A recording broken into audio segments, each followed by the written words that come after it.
Hey guys, Tom Barclay here, back with another video. I thought I'd do a bit of a deep dive on Tottenham's second signing of the summer, Kota Takai, following on from Matisse Tell having his loan turned permanent from Bayern Munich. Takai has been officially unveiled today being Tuesday, and having completed his £5 million move from Kawasaki Frontale in Japan, which on one hand is a record for a Japanese player signed from the J League, which shows his potential, but also at £5 million for a Premier League club, it's arguably a bit of a gamble, sort of maybe worth taking from Spurs' perspective, because 5 million, let's be honest, is kind of chicken feed in Premier League parlance really these days.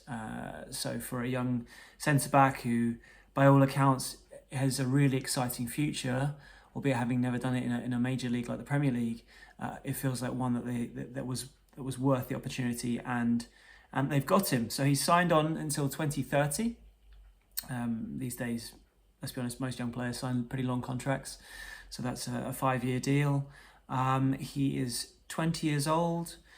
He is a very quick centre back, very technically gifted, aggressive, can play in both sort of left centre back, right centre back. He's 6'4". By all accounts, he still has some filling out to do, which is understandable at his age. But he is someone who's had quite a lot of experience, again, albeit in the J League as opposed to a major European league.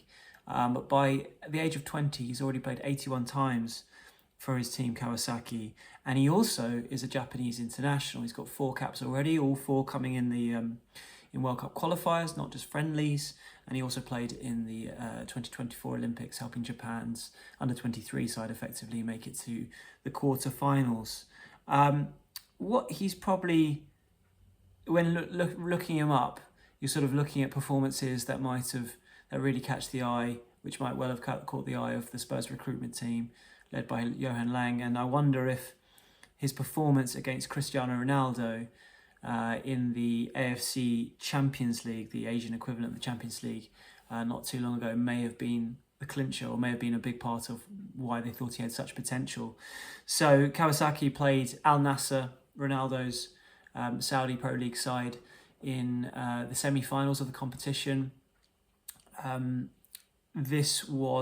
The script was supposed to go that Al Nassr would win this and go on to win the competition and essentially vindicate to a certain extent, or be the big payoff from all the money that not just Al Nassr have spent, but the Saudi Pro League generally has spent since Ronaldo first went there.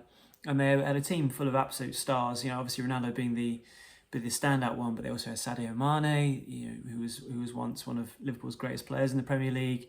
They had John Duran, who I noticed who had just gone there from Aston Villa in a massive January move, and has since gone on loan to Mourinho's Fenerbahce, which is another story in itself, I suppose. But still, it was everything everyone was expecting, I suppose, the Ronaldo's Al Nassr to come through. But they ended up losing 3-2. Mane did score, but Ronaldo and Duran didn't get on the score sheet. And by all accounts, as I say, Takai had a fantastic game, who basically had Ronaldo in his pocket most of the game, kept him very, very quiet. Ronaldo had a really, really quiet match. And at the end of it, Ronaldo looked pretty visibly shocked at the fact that his team had been knocked out against a team most people would have thought would roll over to them, but that obviously wasn't the case. In the end, Kawasaki didn't win the league. In the end, the competition, they ended up losing the final to Ivan Toney's Al Ahly. But the fact that they made it past a team like Al Nassr and players like Ronaldo, and the fact that Takai in particular had such a good performance, I guess, underlined his quality. He also helped Kawasaki win the Japanese Super Cup last season, and he won the league's young player of the year too, showing what kind of promise he has. If he is to play in the Premier League, he, I believe, will be the 16th Japanese player to do this. A long list of other players, the likes of Kara Mitoma, Shinji Kagawa, Junichi Inamoto, obviously, back in the day. Not at Arsenal. I think he did go at time for Arsenal. I'm not sure he ever played in the Premier League, Inamoto. But he was, as I recall, the sort of first. He might well have been the first Japanese player. If he wasn't, he was the first notable Japanese player to come over to England. And went on to play for Fulham, didn't he? And maybe another club, I can't remember off the top of my head. And back then, suddenly, I think Arsenal suddenly had Japanese reporters in most press conferences, even though Inamoto was nowhere near the first team, never really got an opportunity. And the same can be said for a lot of Asian players, even today. When you go to Brighton, because of Mitoma, you often find Japanese journalists at the games because they want to find out what's going on, obviously, in the same way that when David Beckham went to Real Madrid, we had English reporters out there a lot. And it's the same with Sonny at Spurs, who, by the way, turned 33 today.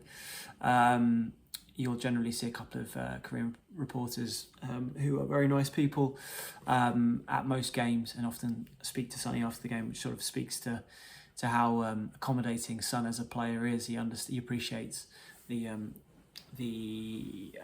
lengths that the Korean media go to be at all his matches and follow his progress. So he often pays them back by actually speaking to them after most games, and he doesn't have to do that. And a lot of English players wouldn't do that. So speaks to Sonny. So I wonder, and the kind of character he is. So I wonder now Takai has come to Japan if we might see some more Japanese faces in the media circles going forward, and it'll be interesting to see what happens with him in terms of what opportunities he might get, because on the one hand, I'm led to believe that he's come in to be part of the first team, not just to be in the sort of under 23 squad or be loaned out straight away, but obviously Thomas Frank is going to have a look at his at him over pre-season and sort of and judge where he thinks he is with his progress, whether he really is ready straight away for Premier League football.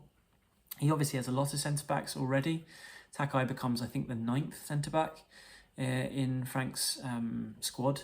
When you think of Romero, Van de Ven, Danzo, Radu Dragozin, who I believe is on track to come back in sort of maybe August-ish time from his ACL, Ben Davis, Takai now 6, Luka Vuskovic 7, Ashley Phillips 8, and maybe that's all of them. I'm trying to think if I'm missing anybody else.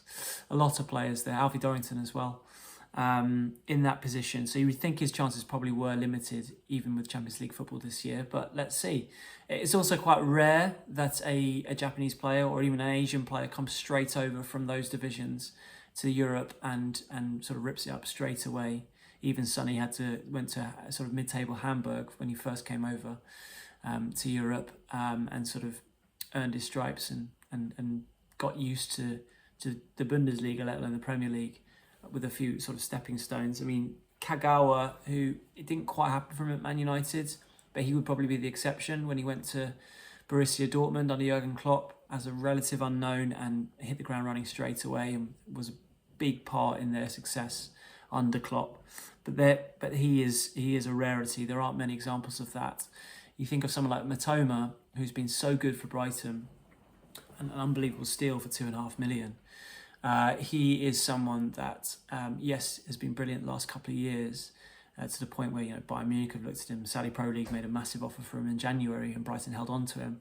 But he himself went on loan when he first arrived to Brighton's sort of sister club, also owned by Tony Bloom, the chairman, Union Saint-Gilloise, and sort of got used to Europe in that way. So I would suspect, albeit it's way too early to say, but just looking at those past examples and the amount of defenders he's got in his squad, albeit wondering what's going to go on with Romero, I would not be surprised, put it that way, if Takai ended up going on loan, perhaps to another, to a similar division, so Belgium, Holland, somewhere like that, or the Bundesliga, or even lower down. Think of Yang Min-hyuk, who was signed from Korea and went out on loan in the second half of last season to QPR to sort of get used to the hurly-burly of English football. Maybe there might be something in that vein, but we'll wait to see.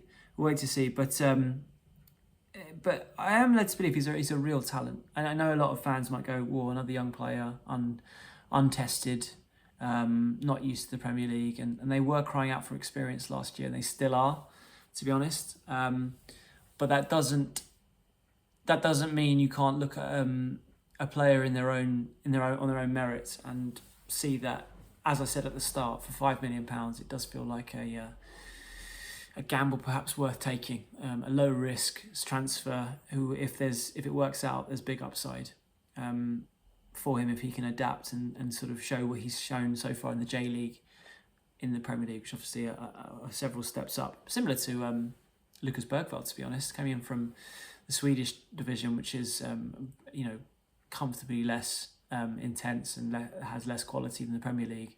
And yes, he took a little bit of time in the first part of the season to find his feet, but by the end of it, he was one of Spurs' best players. And so maybe, you never know. Let's see. Just on a separate note, though, I suppose there's a kind of other example, the opposite of Bergvall, and what we hope Kota Takai might end up being. Alejo Vlies was signed a few years ago, back in 2023, from Rosario Central in Argentina for about £13 million, which is not nothing. It hasn't really worked out for him. He's been on loan at a couple of clubs, Sevilla, Espanyol last season, but he didn't really rip it up at either. It looks like, Spurs have agreed to loan him back to this club they signed him from, Rosario, in Argentina, I believe, with no option to buy him. I mean, I can't imagine, unless they were going to let him go, really cheaply, that Rosario would have the funds to buy him anyway. But a loan back to where he came from. Hopefully this can sort of kickstart his career. Whether that's ever going to happen at Spurs, you sort of highly doubt at this point. But he's still only 21. This is a player who did score, if you might remember, in that first season under Ange, when he had so many players out at that Brighton game where I think it was the Brighton game where they were getting absolutely thrashed 4-0 with about 10 minutes to go, then scored a couple of goals. Vlies came off the bench and scored in that game, I believe. But it never really worked out for him, even with all the injuries. And he's going back to where he came from. Fingers crossed it can get him going again. But there you go. So overall, Takai, what are your thoughts? Are you excited? Or have you had enough of young players coming in? You just want crying out some experience? Let's see what happens. Obviously, there's very much big interest in Mohamed Kudus. Let's see what happens from Tottenham's sort of recruitment point of view over the next few weeks. But this was a player that we knew was coming in, but he's now signed permanently, and by all accounts is a very exciting young talent. Let me know your thoughts. Cheers, guys.